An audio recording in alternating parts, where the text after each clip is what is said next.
presented by Adi Shakti Films.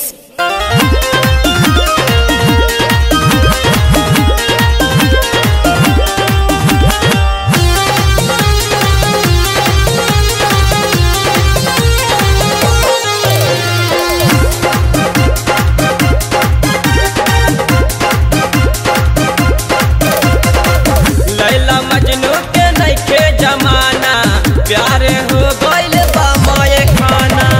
Laila Majnu के नइखे जमाना, प्यार हो गइल बा माए खाना।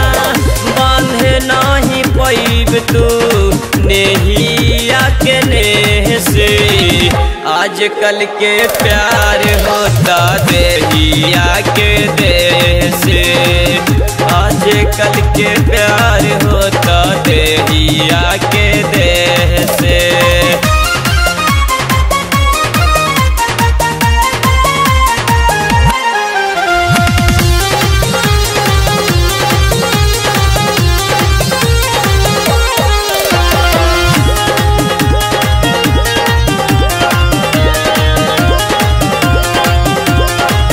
रूपा के हो खाता सगरी बड़ाई, पूरा होता प्यार अब तो बिस्तर पर लेटाई।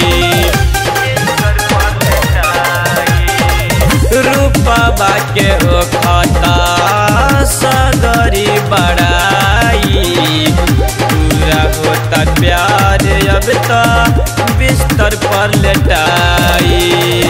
शैम्पू में मजा कहाँ मिली नुहरे के, आजकल के प्यार होता देहिया के देह से।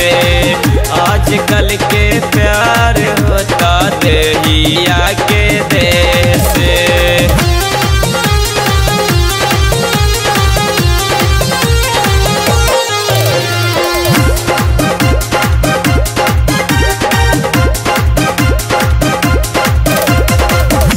पैसा के पीछे लोगे बेचता ईमान के, निमन लड़की दिल दिली चोर बेईमान के। पैसा के पीछे लोग बेचता ईमान के, निमन लड़की दिल दिली चोर बेईमान के। पवन उजबल हटैलस सने ही के चेह से, आजकल के प्यार होता देहिया के देह से। आजकल के प्यार होता देहिया के देह से। लैला मजनू के नइखे जमाना, प्यार हो गइल बा माए खाना।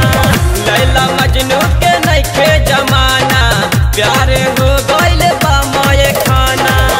बांधे नाही पैब तू नेहिया के नेह से, आजकल के प्यार होता देहिया के देह से। आजकल के प्यार होता देहिया के देह से। Presented by Adi Shakti Films.